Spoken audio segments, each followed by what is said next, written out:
రెండు విషయాల్లో దేవుడు ఆలస్యం చేస్తున్నాడు, సంవత్సరాలు గడిచిపోనిస్తున్నాడు.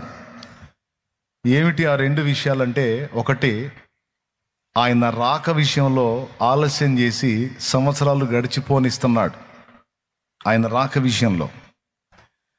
రెండవది మన పోక విషయంలో కూడా ఆయన ఆలస్యం చేస్తున్నాడు, సంవత్సరాలని గడిచిపోనిస్తున్నాడు. రెండు సంగతులు చెప్పాను. ఒకటి ఆయన రాకడ విషయంలో ఆయన ఆలస్యం చేస్తున్నాడు. రెండవది మనల్ని తిరిగి పిలిచే విషయంలో కూడా ఆయన ఆలస్యం చేస్తున్నాడు. చాలామందిని గడిచిన సంవత్సరాల్లో పిలిచేశాడు. ఆయన పిలిచిన వాళ్ళందరూ భూమి మీద లేరు, ఇప్పుడు వెళ్ళిపోయారు. పరదైసుకు చేరిన వాళ్ళు కొంతమంది, పాతాళ అగ్నికి చేరిన వాళ్ళు కొంతమంది వెళ్ళారు. 2024కే కొంతమంది యాత్ర ముగిసిపోయింది. మనకి 2025 కూడా చూసే భాగ్యాన్ని దేవుడు అనుగ్రహించాడు. ఆయనకి స్తోత్రం కలుగునుగాక. ఎందుకు ఈ రెండు విషయాల్లో ఆయన ఆలస్యం చేస్తున్నాడు, సంవత్సరాలు ఎందుకు గడిచిపోనిస్తున్నాడు? ఓ ప్రశ్న. ఎప్పుడో మనం చిన్నప్పటి నుంచి కొంతమంది వాళ్ళ చిన్నతనం నుంచి వింటూ ఉంటారు పాటలు, యేసు రాజుగా వచ్చుచున్నాడు అని పాటలు వింటారు. ఆ పాట పసిబిడ్డగా ఉన్నప్పుడు ఏంటో మొదలుపెట్టిన ఆయన తల నెరిసిపోయింది. ఇప్పుడు ఏడు ఇంకా రాలేదే, నా చిన్నప్పటి నుంచి వింటున్నా ఈ పాటలో, నేడో రేపో నా ప్రియుడేసు మేఘాల మీద తెంచును అని. ఈ పాటలన్నీ ఇదిగో వస్తున్నాడు అదిగో వస్తున్నాడు, నీ పాటలు మా చిన్నప్పటి నుంచి వింటున్నా, ఇప్పుడు మా తల నరిసిపోయింది. ఏడు ఆయన వచ్చింది లేదు, జనం పోయింది లేదని కొంతమంది ప్రశ్న వేసుకునే వాళ్ళు ఉంటారు, వేసేవాళ్ళు ఉంటారు, ఎటకారాలు చేసేవాళ్ళు ఉంటారు. అయితే ఎందుకు ఆలస్యం చేస్తున్నాడు అనే ఒక ప్రశ్నకి సమాధానం బైబిల్లోనే ఉంది. చూద్దాం, చూడండి. పరిశుద్ధ బైబిల్ గ్రంథంలో పేతురు రాసినటువంటి 2 పత్రిక ఒకసారి తీయండి. పేతురు రాసినటువంటి 2 పత్రిక తీయండి.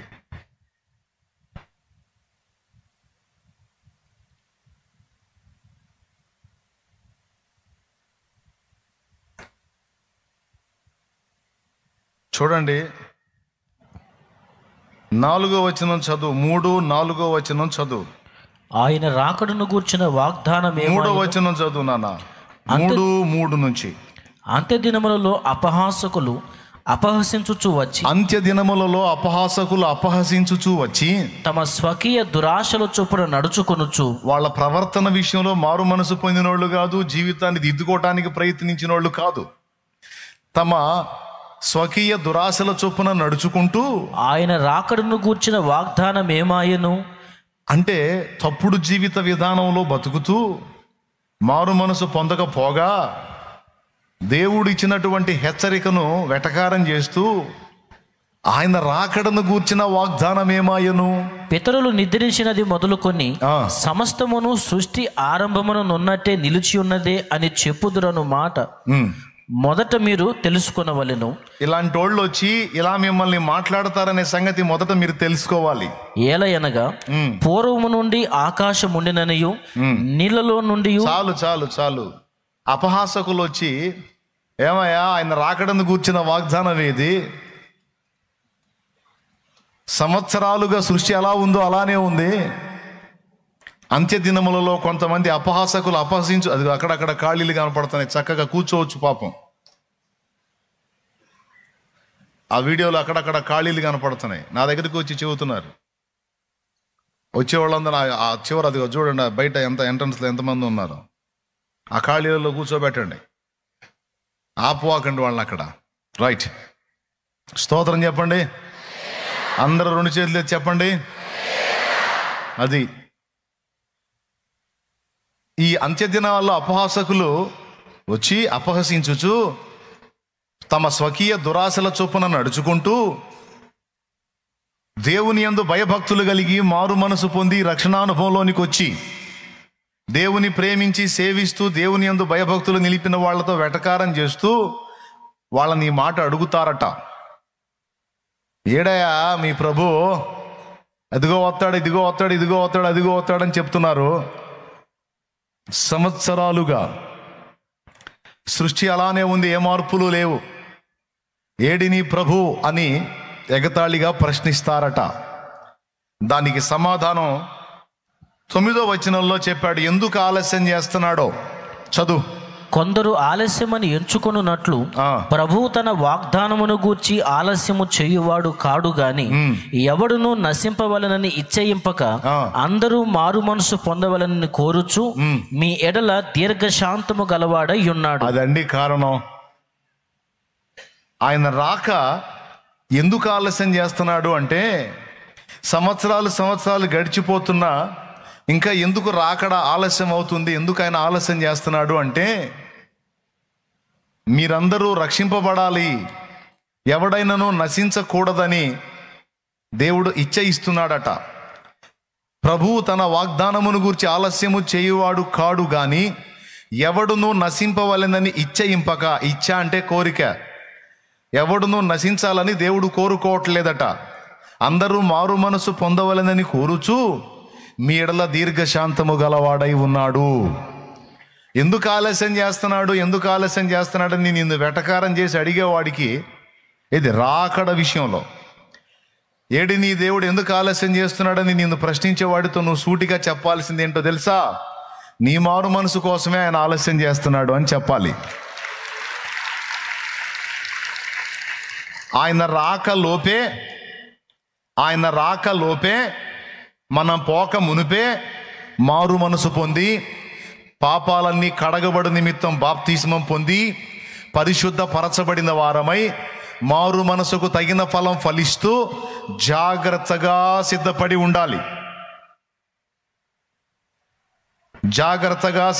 ఉండాలి. ఒకవేళ మనం నిర్లక్ష్యం చేస్తే ఊహించిన దినమందు ఆయన రాకడా లేదా మన పోకడ జరిగి నశిస్తాము అనే మాట బైబిల్లో ఉంది.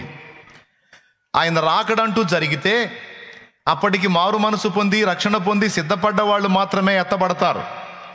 మరి మారు మనసు పొందకుండా రక్షణ నిర్లక్ష్యం చేసి పాపాలు కడిగేసుకోకుండా పాపాలలోనే ఉన్నటువంటి వాళ్ళు ఏమవుతారంటే ఇక్కడ స్పష్టంగా చెప్పాడు, నశించిపోతారని.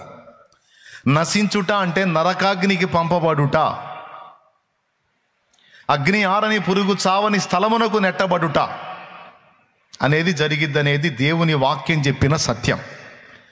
కొంతమంది అంటారు ఆ నరకం ఉందని గ్యారెంటీ ఏంది, ఆ పరలోకం ఉందని గ్యారెంటీ ఏంది అంటారు. నువ్వు చెప్పాల్సిన సమాధానం ఏంటంటే, ఉందని గ్యారెంటీ ఏంది అన్నా, లేదని గ్యారెంటీ ఏంటి? ఇప్పుడు ప్రాణంతో ఉన్నాం కాబట్టి మనం ఇలా మాట్లాడుతున్నాం. మనందరికీ మరణం అయితే ఒకటి ఉందిగా. మరణం అనేది ఉందా లేదా? ఎంత మొనగాడికైనా తప్పదుగా. ఇలా చూసినోడు అలా పోతున్నాడుగా, రోడ్డు పక్కన కరెంటు స్తంభానికి ఫ్లెక్స్ అయ్యి ఇంట్లో ఫోటో అయిపోతున్నాడుగా. ఎలాంటోడు కూడా చెప్పరేమండి. సినిమా వాళ్ళు ఏంది, రాజకీయవేత్తలు ఏంది, యంగ్స్టర్స్ ఏంది, ప్రపంచ ప్రఖ్యాతిగాంచినటువంటి వ్యక్తులేంది, వీడు వాడని భేదం ఏముంది? ఊపిరి జీవాత్మ లోపల ఉన్నంత వరకు ఎవడు డ్యాన్సులు అయినా. ఇప్పుడు మైకేల్ జాక్సన్ ఉన్నాడు, ప్రపంచ ప్రఖ్యాతిగాంచిన పాప్ సింగర్ మరియు నృత్యకారుడు.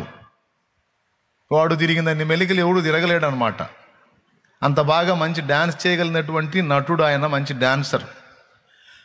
కానీ ఎన్ని డ్యాన్సులైనా ఆ జీవాత్మ లోపల ఉన్నంత వరకు వేశాడు, కానీ జీవాత్మ వెళ్ళిపోయిన తర్వాత ఇక ఏ డ్యాన్సులు లేవు.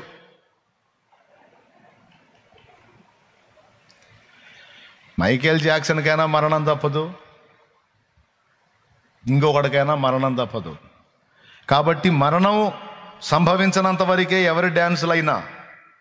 ఆ మరణం అనేది మనిషిని దర్శించిన తర్వాత వాడెంత జ్ఞానవంతుడైనా, తెలివిగల్లోడైనా, తెలివి కలిగిన మేధావైనా, జ్ఞానం కలిగినటువంటి మంచి మొనగత్తి అయినా సరే ఆడ బబ్బోవలసిందే కదలకుండా. ఇది మనిషి బతుకు. ఇంతోటి భాగ్యానికి ఎచ్చులెందుకు, జీవపు డంబం ఎందుకు? కాబట్టి మిమ్మల్ని చూసి వెటకారం చేసే వాళ్ళకి చెప్పండి, అయ్యా చావు అనేది ఒకటి ఉంది, అది అనేది లేకపోతే మనమేం ఆలోచించాల్సిన అవసరం లేదు. మరణం అనేది ఒకటి ఉంది, దాని తర్వాత ఏం జరుగుతుందో ఎవడు చెప్పట్లా. కొంతమంది ఏమో దేవుడు ఉన్నాడు, తీర్పు ఉంది, నరకం ఉంది, పరలోకం ఉంది అంటున్నారు. కొంతమంది అరే ఇవన్నీ ట్రాష్ రా, ఉదరపోషణం బహుకృత వేషం అని, కూటి కోసం కోటి విద్యలని పబ్బం గడుపుకోవటానికి చెప్పే ముచ్చట్లు రాయి. ఎందుకు నమ్ముతారా? తినండి, తాగండి, లైఫ్ని ఎంజాయ్ చేయండి, అనుభవించండి, ఆనందించండి రా, ఇలాంటి మాటలు వినమాకండి రా అని ఒకడు చెప్తున్నాడు. అంటే ఒకడు ఏమంటున్నాడు? ఏమీ లేవు అంటున్నాడు. ఒకడేమంటున్నాడు? అరే దేవుడు ఉన్నాడు రా, తీర్పు ఉందిరా, శిక్ష ఉందిరా, రక్షణ ఉందిరా అని మాట్లాడుతున్నాడు. ఇక్కడ రెండు మన ముందే ఉన్నాయి, బాగా వినాలా. రెండు మన ముందే ఉన్నాయి. లేదనే వాదన మన ముందుంది, ఉన్నాడు దేవుడు, జడ్జిమెంట్ ఉందనే వాదన మన ముందే ఉంది. ఈ రెండిట్లో ఎంపిక చేసుకోవటం మన బాధ్యత.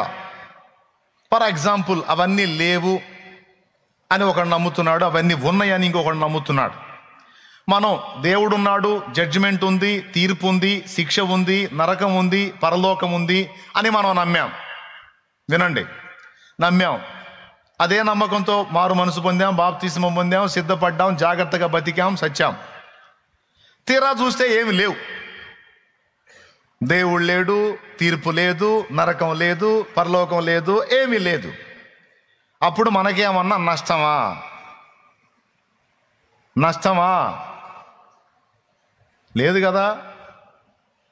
అరే అబ్బాయి అక్కడ పాము కనపడిందిరా, జాగ్రత్తగా పోయి అంటే చేతిలో కర్ర, టార్చ్ లైట్ తీసుకొని పోయాం. తీరా చూస్తే పాము లేదు, ప్రాబ్లం లేదు, వచ్చిన నష్టమేం లేదు. ఇప్పుడు మనం తీసుకునే ఈ స్టెప్ ద్వారా మనకు నష్టం లేదు. ఇది మంచి ఆలోచన. ఒక్కొక్కడు అన్నాడు అవన్నీ లేవు అని. ఒకవేళ ఇప్పుడు మన ఆలోచన తప్పైతే మనకు నష్టం లేదు. ఎంతమందికి అర్థమవుతుంది? మన ఆలోచన తప్పై మనం అనుకున్న దేవుడు లేడు, నరకం లేదు, ఏం లేవు అనుకో, ప్రాబ్లం లేదు మనకి. కానీ ఇవన్నీ లేవు అనుకునేవాడి నమ్మకమే తప్పై తీరా వాడు చచ్చాక దేవుడు ఉన్నాడు అనుకో, తీర్పు ఉందనుకో, నరకం ఉందనుకో, వాడి గతి ఏంది? తూచ్ ఇట్ అనుకోలేదు నేను అంటానికి ఇదేం గోళీలాట అయింది? మళ్ళీ ఆడటానికి గోళీలాట. చిన్నపిల్లలు, పిల్లకాయలు ఆటలు ఆడుకునేటప్పుడు తూచి కొడితే మళ్ళీ ఆట ఫస్ట్ నుంచి మొదలు పెట్టాలా? ఈ తూచి కొట్టే ఆటలు కాదు ఇవి, జీవితం. చచ్చిన తర్వాత చూసుకుందామంటే చచ్చినాక దేవుడు ఉన్నాడు, జడ్జిమెంట్ ఉంది, నరకం ఉంది, పరలోకం ఉంది. నరకానికి పంపబడ్డ తర్వాత ఇంకేం చూసుకుంటావు నీ బొంద? కాబట్టి ఇప్పుడు మీరు చెప్పండి, పెద్దలు ఏం చెప్పారు? కీడెంచి. కాబట్టి మనం ముందు జాగ్రత్త తీసుకుంటున్నాం.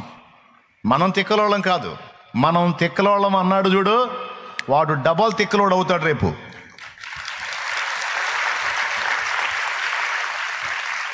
ఒకవేళ మన విశ్వాసం తప్పైందనుకో, ప్రాబ్లం లేదు, మనకు నష్టమేం లేదు.